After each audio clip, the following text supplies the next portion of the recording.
Agosto de 1942. O sol do verão nas estepes russas não trazia apenas calor, mas o presságio de um apocalipse de metal e fogo.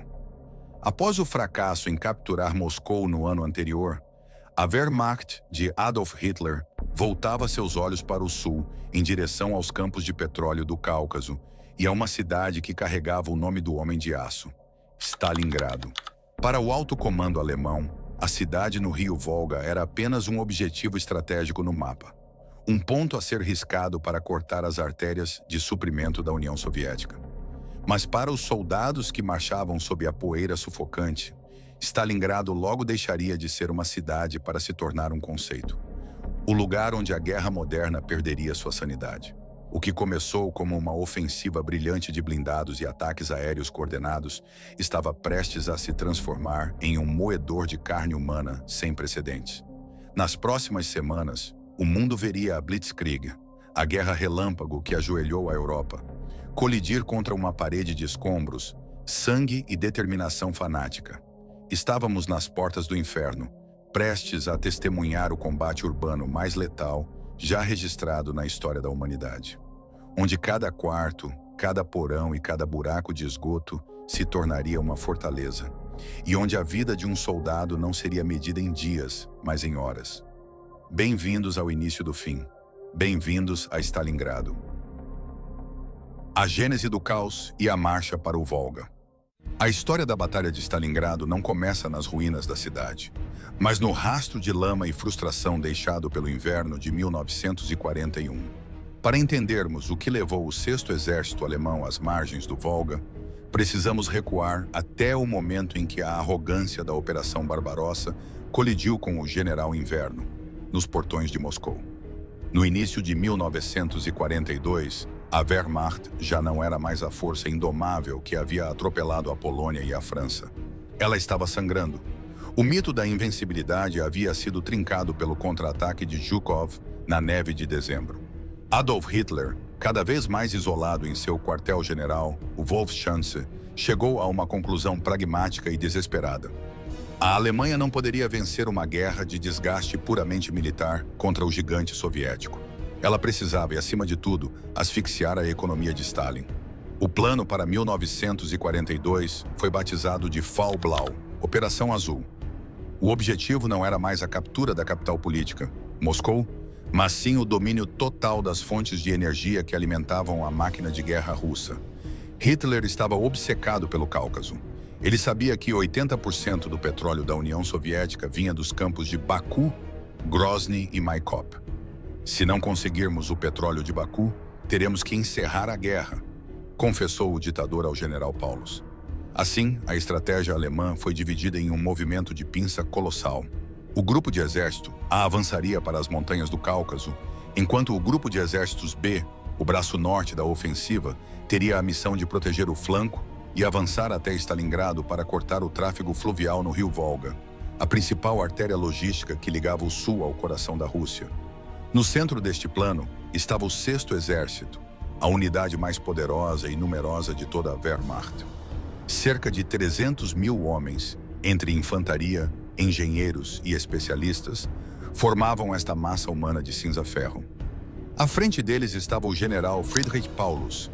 Paulus era, em muitos aspectos, o oposto de generais impetuosos como Guderian ou Rommel. Ele era um homem de Estado-Maior, um técnico meticuloso, um mestre da organização que passava horas debruçado sobre mapas e planilhas de suprimentos. Elegante, calmo e cronicamente indeciso sob pressão, Paulus nunca havia comandado um exército em campo de batalha antes dessa missão. Ele era o burocrata ideal para Hitler. Obediente, metódico e incapaz de desafiar ordens superiores, mesmo quando estas desafiavam a lógica militar. A marcha começou em 28 de junho de 1942. O que se viu nas semanas seguintes foi o último grande triunfo da Blitzkrieg. Através das estepes russas, sob um sol de verão que transformava o horizonte em uma miragem trêmula, o 6º Exército e o 4º Exército Panzer avançavam com uma velocidade assustadora. O terreno das estepes, vasto e plano, era o paraíso para os comandantes de tanques alemães. O solo seco permitia que os Panzer III e IV acelerassem, levantando nuvens de poeira tão espessas que os soldados precisavam usar lenços nos rostos para não sufocar. Era uma guerra de movimento puro. As divisões soviéticas, desorganizadas e ainda sofrendo com as purgas de Stalin, eram cercadas em bolsões e destruídas antes mesmo de conseguirem montar uma linha de defesa sólida. Entretanto, sob o brilho das medalhas e dos mapas conquistados, a logística alemã começava a mostrar suas fendas. A Wehrmacht ainda dependia imensamente de cavalos para transportar sua artilharia e suprimentos. Eram mais de 600 mil cavalos envolvidos na campanha russa. Enquanto os tanques avançavam 50 km por dia, as carroças de suprimentos ficavam para trás, presas na poeira ou no terreno irregular. O combustível tornava-se cada vez mais escasso. Hitler, em um acesso de impaciência e megalomania, cometeu o primeiro grande erro estratégico da campanha. Ele dividiu suas forças. Ele desviou o 4º Exército Panzer do avanço para o Cáucaso para apoiar Paulus em Stalingrado, e depois o enviou de volta. Esse vai e vem desperdiçou semanas preciosas de combustível e tempo, permitindo que os soviéticos começassem a fortificar a cidade no Volga. Enquanto isso, em Moscou, o clima era de pânico. Stalin sabia que a perda de Stalingrado significaria o fim do fornecimento de comida e combustível para o norte. Em 28 de julho, ele emitiu a diretriz que definiria o caráter da batalha. A Ordem 227, mundialmente conhecida pelo lema "Nem um passo atrás". A partir daquele momento, qualquer oficial ou soldado que recuasse sem ordens expressas era considerado traidor. Destacamentos de bloqueio da NKVD foram posicionados na retaguarda para fuzilar aqueles que fugissem. Stalingrado deixava de ser um objetivo estratégico para se tornar uma questão de vida ou morte para o regime soviético.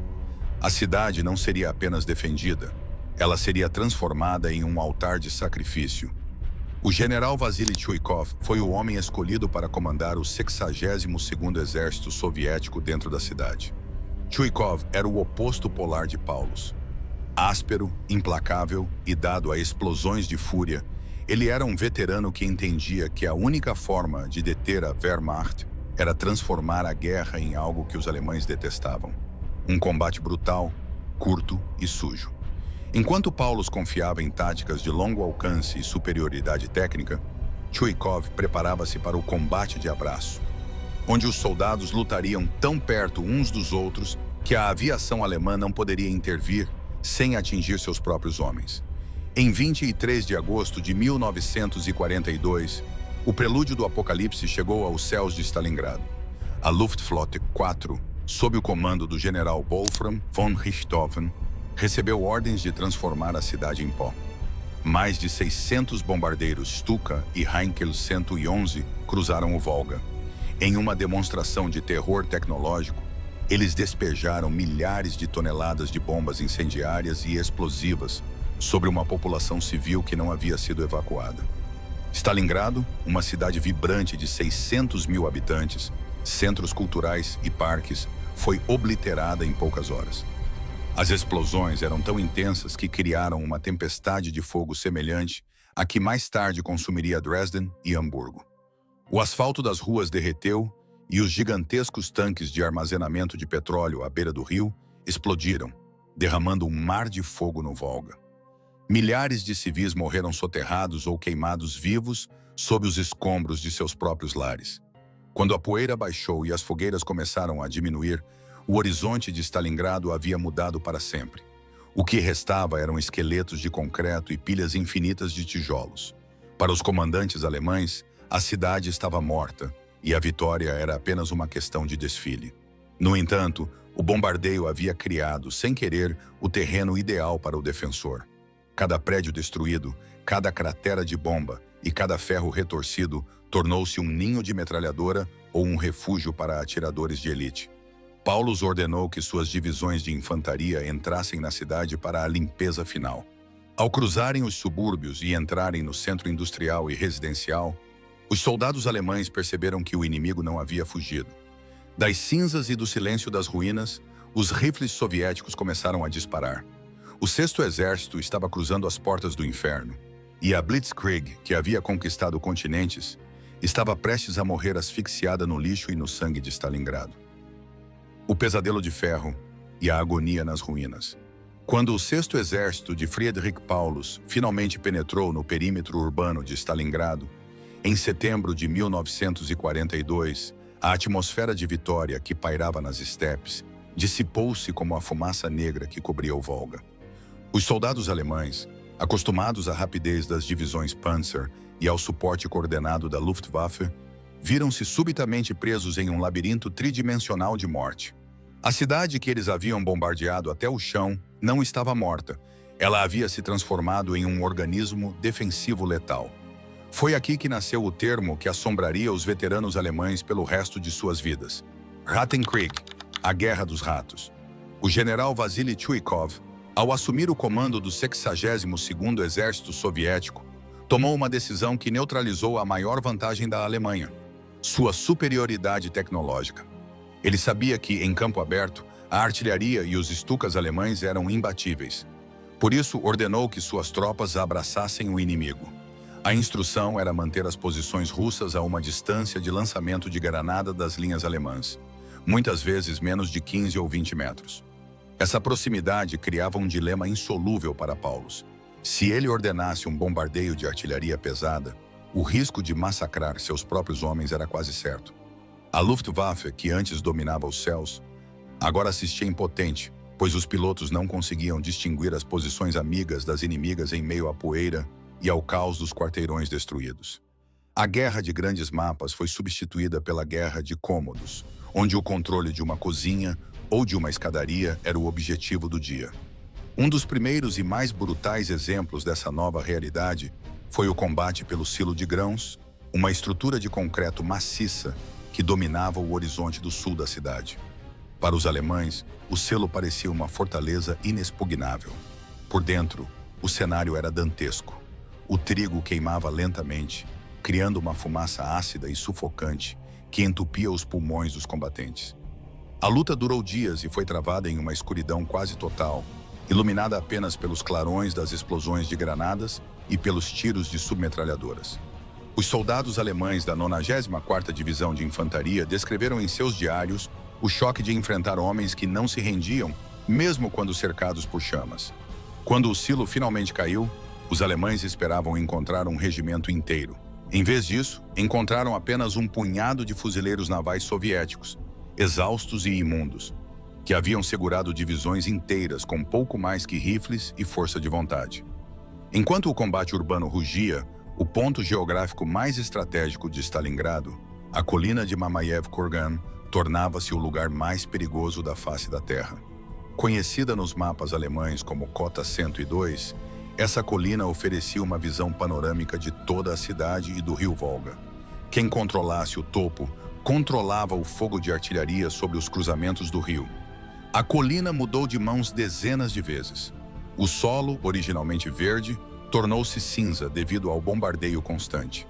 No inverno seguinte, a neve não conseguia se acumular no topo da colina, pois o solo estava constantemente aquecido pelas explosões e pelo fogo. Estima-se que milhares de soldados de ambos os lados tenham morrido em suas encostas.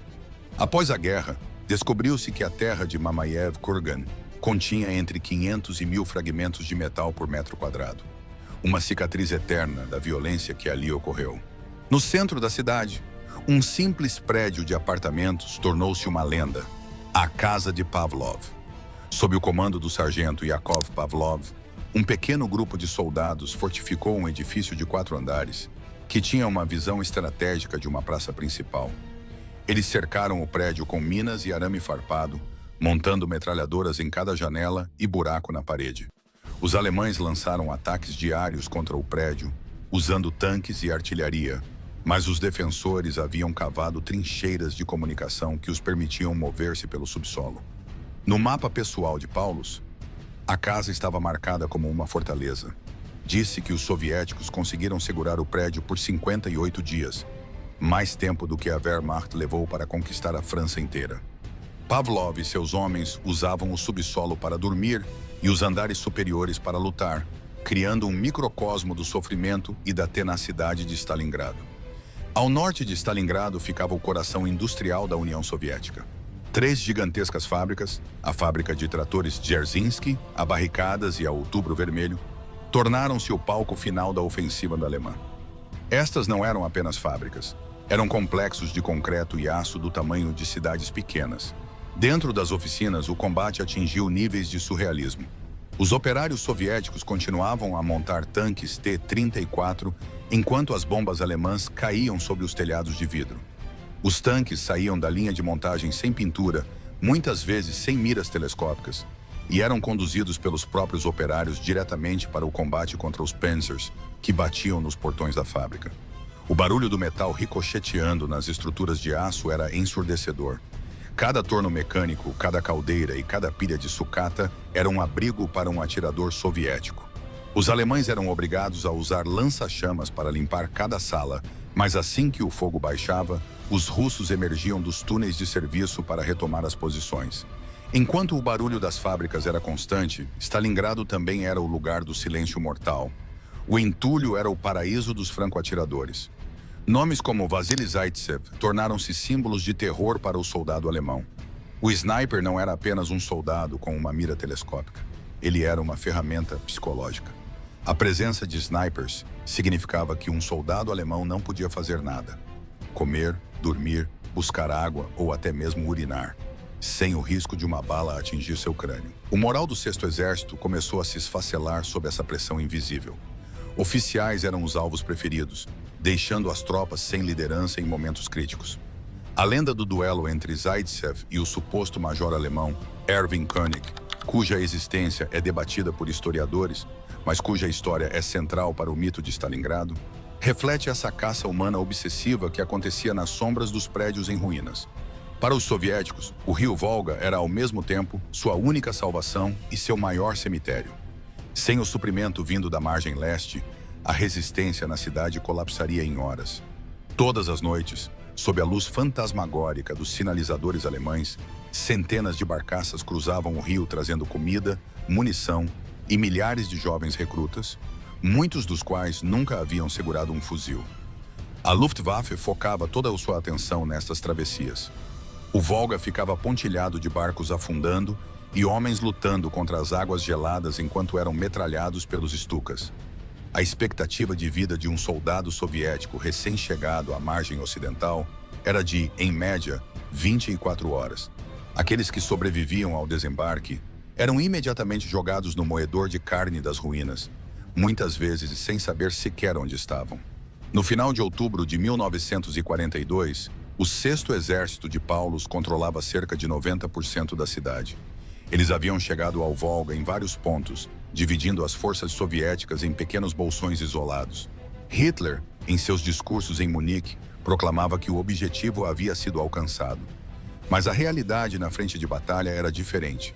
Os alemães estavam exaustos, suas divisões de infantaria de elite estavam reduzidas a grupos de combate esfarrapados. A logística estava em colapso, com munição sendo priorizada em detrimento de comida e uniformes de inverno. O soldado alemão, o Lancer, sentia que Stalingrado era um monstro que nunca parava de comer. A cada quarteirão conquistado, novos inimigos surgiam de porões que já haviam sido limpos. O otimismo do verão havia sido substituído por uma apatia sombria. E então, o vento mudou. As estepes russas começaram a soprar o ar gelado da Sibéria. O primeiro gelo começou a flutuar no Volga. Paulus, concentrado em capturar os últimos 10% da cidade para satisfazer a obsessão de Hitler, ignorou os relatórios de inteligência que indicavam uma enorme acumulação de tropas soviéticas nos flancos, defendidos por exércitos romenos e húngaros mal equipados. O Sexto Exército estava com a cabeça dentro da boca do leão, acreditando que o animal estava morto. Mas o Exército Vermelho não estava morto. Ele estava apenas esperando o momento em que o gelo estivesse firme o suficiente para o seu contra-ataque. O palco para a Operação Urano estava montado, e o triunfo alemão estava prestes a se tornar o maior cerco da história militar. Anatomia do caos. Para entendermos por que Stalingrado se tornou o combate urbano mais letal da história, precisamos olhar além dos mapas e mergulhar na psicologia e na mecânica desse pesadelo. Até 1942, a guerra era algo que acontecia em campos abertos, florestas ou vilarejos. Stalingrado mudou isso para sempre. Ela transformou a cidade em um personagem vivo, uma entidade que devorava homens e máquinas com a mesma indiferença. O primeiro ponto a considerar é a verticalidade do campo de batalha. Em Stalingrado, a linha de frente não era uma linha reta, ela era um cubo. O perigo não vinha apenas da esquerda ou da direita, mas de cima, através de buracos nos tetos, e de baixo, vindo de esgotos e porões. O soldado alemão, treinado para a coordenação de infantaria e tanques em terreno plano, sentia-se claustrofóbico. A visão de túnel tornou-se uma doença psicológica. Muitos soldados relatavam que o simples ato de cruzar uma rua aberta era como atravessar um oceano sob o olhar de 1000 predadores invisíveis. Outro fator determinante foi a evolução do armamento. Em Stalingrado, o rifle de longo alcance tornou-se um fardo dentro das casas. Foi ali que a submetralhadora, como a icônica PP SH-41 soviética com seu carregador de tambor, provou ser a rainha. Os soviéticos criaram os grupos de assalto, unidades pequenas de 8 a 10 homens armados com granadas, facas e pás de infantaria afiadas. A pá, na verdade, tornou-se a arma mais temida no combate corpo a corpo, silenciosa, letal e perfeita para o espaço confinado de um porão escuro, onde não havia espaço para manejar um fuzil. A experiência sensorial também era algo nunca antes visto. O cheiro de Stalingrado era uma mistura insuportável de pó de tijolo, fumaça de óleo queimado e a decomposição de milhares de corpos que ninguém conseguia enterrar, presos sob toneladas de escombros. O som não era apenas o dos tiros, mas o eco constante do metal retorcido rangendo ao vento e os gritos que pareciam vir das próprias paredes. Isso gerou o que os médicos alemães começaram a chamar de fadiga de combate extrema, um estado de apatia onde o soldado parava de se importar com a própria vida, movendo-se como um autômato através das ruínas. Por fim, há o fator da superioridade técnica anulada. A Alemanha possuía a melhor engenharia do mundo, mas em Stalingrado, isso não valia nada contra um franco-atirador escondido em um cano de esgoto. A Wehrmacht tentou compensar a falta de progresso com força bruta, despejando mais munição e mais homens em um espaço cada vez menor. Eles estavam sofrendo o que os estrategistas chamam de culminação. O ponto onde o esforço para avançar consome mais energia do que a recompensa que a vitória traria. No final de outubro de 1942, o cenário era de um equilíbrio trágico. O 6º Exército de Paulus estava exausto, sangrando e, acima de tudo, cego. Obcecado em conquistar os últimos metros de escombros na fábrica Outubro Vermelho, Paulus ignorou os avisos de seus oficiais de inteligência. Ele acreditava que o Exército Vermelho estava lançando suas últimas reservas no moedor de carne urbano. Ele não poderia estar mais errado. Enquanto o soldado alemão tremia em sua trincheira de tijolos, olhando para as águas geladas do Volga, 1 milhão de soldados soviéticos, apoiados por 1.500 tanques e milhares de peças de artilharia, moviam-se silenciosamente pelas estepes ao norte e ao sul. O general Zhukov e o general Vasilevsky haviam preparado uma armadilha de proporções bíblicas. A Wehrmacht estava com a cabeça dentro de um laço e Stalin estava prestes a puxar a corda. O que acontece quando o invasor se torna o cercado? Como 300.000 homens podem desaparecer no gelo da Rússia? No próximo vídeo, vamos desbravar a Operação Urano, o contra-ataque devastador, o desespero de Paulus, o fracasso da ponte aérea da Luftwaffe e o fechamento do caldeirão de Stalingrado, onde a esperança alemã morreu e o destino da Segunda Guerra Mundial foi selado no gelo. Não perca a conclusão deste épico. Inscreva-se, ative as notificações e prepare-se, pois o inverno está chegando, e ele não terá piedade.